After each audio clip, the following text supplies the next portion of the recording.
இன்னைக்கு நான் ரித்து பாப்பாக்கு லஞ்சுக்கு கொடுத்த ஸ்க்ராம்பிள்ட் எக் பொட்டேட்டோ ரைஸ் எப்படி செய்கிறதுன்னு பார்க்கலாம். இதுக்கு 4 சின்ன வெங்காயம், ஒரு மீடியம் சைஸ் உருளைக்கிழங்கு தோலை நீக்கிட்டு ஃபைனாக சாப் பண்ணி எடுத்துக்கிறேன்.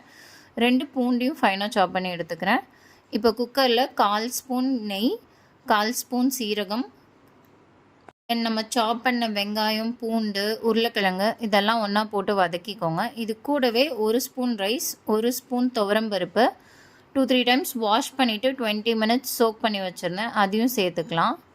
தென் இது கூடவே பிஞ்ச் ஆஃப் மஞ்சத்தூள், பிஞ்ச் ஆஃப் மிளகுத்தூள், பிஞ்ச் ஆஃப் மல்லித்தூள், தென் நான் வீட்டிலே அரைச்சி வச்சுருந்த கருவேப்பிலை பொடி அதையும் கொஞ்சம் சேர்த்துக்கிறேன். தேவையான அளவு தண்ணி விட்டு குக்கர் மூடி போட்டு ஒரு 4-5 விசில் விட்டு எடுத்துக்கோங்க.